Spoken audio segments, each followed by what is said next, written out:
can I be pregnant when I have never slept with a man? She sat on her bed, hugging her knees.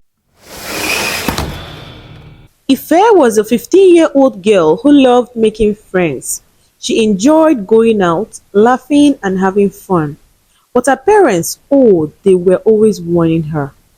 Don't stay out late, Ife. Stop making too many friends. She never understood why. To her, they were being too strict. Why shouldn't she enjoy her life? Why wouldn't she go out and have fun like other teenagers? One day, her friend Amina invited her to a birthday party, but there was a problem. It was an all-night party. Ife knew her parents would never allow her to go. She should have said no. She should have listened. But no, Ife had a plan. I will sneak out when they are asleep, she thought, smiling to herself. That night, she waited. She listened as her parents talked in their room. Then in silence, she waited a little longer. Then slowly she tiptoed to the door. She held her breath as she unlocked it, hoping it wouldn't make a sound. Click! The door opened. She stepped outside, feeling the cool night air on her skin. The streets were quiet. The only sound was the distant barking of a dog. She walked quickly, her heart beating with excitement and fear at the same time.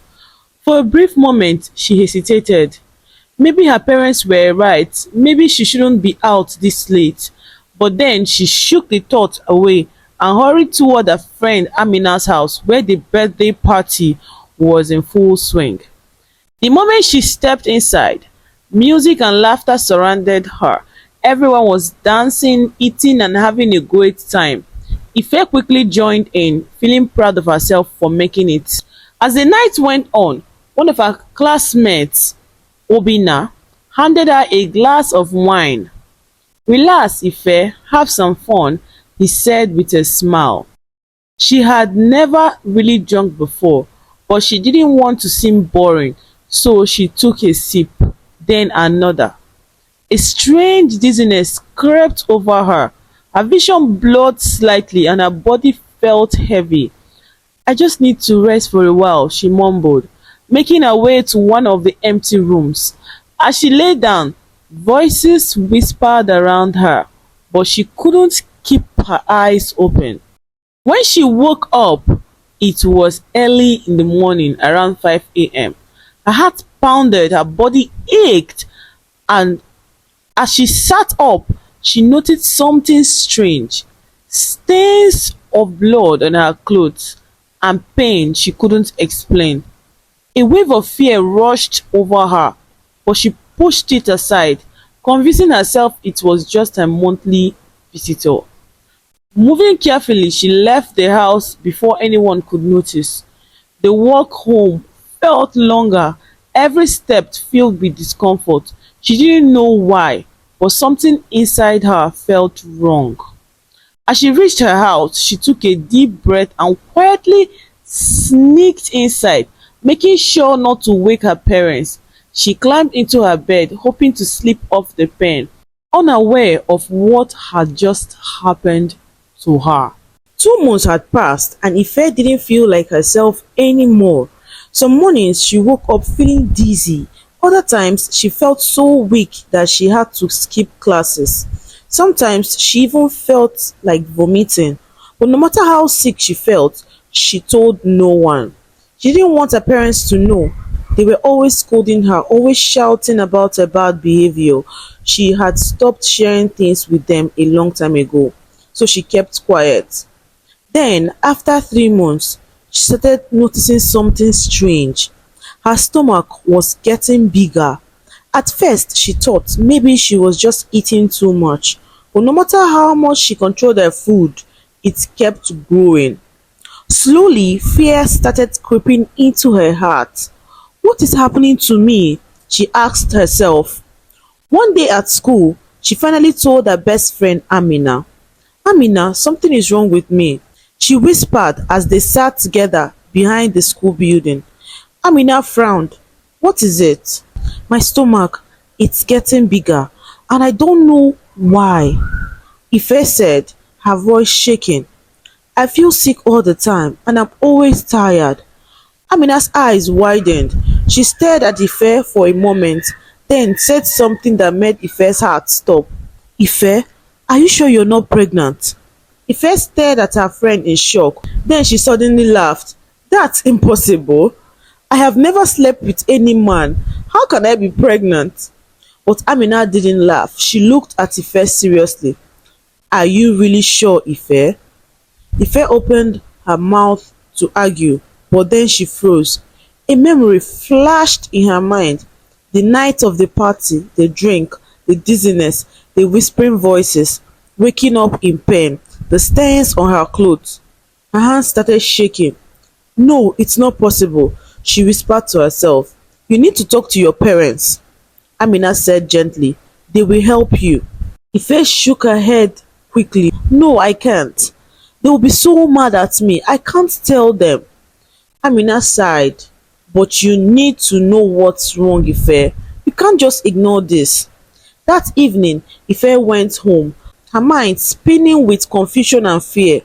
She stood in front of her mirror, slowly lifting her shirt. Her stomach wasn't flat anymore. She placed a hand on it, tears filling her eyes. How can I be pregnant when I have never slept with a man? She sat on her bed, hugging her knees. The fear, the confusion, the frustration, it was too much. That night she cried. She cried for the pain she didn't understand. She cried for the truth she didn't want to believe. And deep inside, she knew her life would never be the same again. One night, Ife stood in front of her mirror, staring at her growing belly. Tears streamed down her face as she placed her hands on it. She still couldn't believe it. How could this be happening? I have never been with any man. So how? Why me? She whispered. As she cried softly, the door to her room suddenly opened. She turned quickly, wiping her tears, but it was too late. Her mother stood at the doorway, shocked to see her daughter in such a state. For a moment she said nothing, just staring at Ife and then at her stomach. Ife, what is going on? Her mother asked, her voice filled with concern. Ife's lips trembled. She had been hiding this secret for so long, but now she couldn't hold it in anymore. She broke down in tears and fell to her knees. Mommy, I'm sorry. She sobbed. Her mother rushed to her side, holding her gently. Talk to me, my child. What happened? Between tears, Ife told her everything. She confessed how she had sneaked out of the house that night for Amina's birthday party, how she had never been with any man before, how she had gotten dizzy and weak after drinking at the party, then woke up in pain with stains on her clothes. Her mother listened quietly, tears forming in her own eyes. Ife braced herself, expecting shouts and scolding, but to her surprise, her mother didn't raise her voice. Instead, she pulled Ife into a tight embrace. My daughter, this is why we warned you, she said softly. We didn't want to control you, we just wanted to protect you. Ife cried harder. I should have listened, mommy.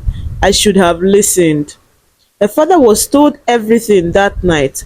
Both parents tried their best to find out who had done this to their daughter, but there was no way to prove anything. No one at the party would talk, and Ife couldn't remember enough to name anyone. In the end, there was only one option. She had to stop going to school until she gave birth. Months passed and the day finally came. Ife was in labor for hours, screaming in pain as her mother held her hand. But when it was over, something worse than pain filled the room. Silence. Her baby did not survive. Ife held her lifeless child in her arms, fresh tears pouring down her face. She had gone through so much, and now this was the end. The pain in her heart was worse than anything she had ever felt. Days later, as she sat alone in her room, She thought about everything. Her parents didn't need to shout at her anymore. She had learned her lessons the hardest way possible. She now knew the meaning of their warnings. She now understood what it meant to be careful, and she promised herself that from that day on she would always make the right choices, because some mistakes can never be undone.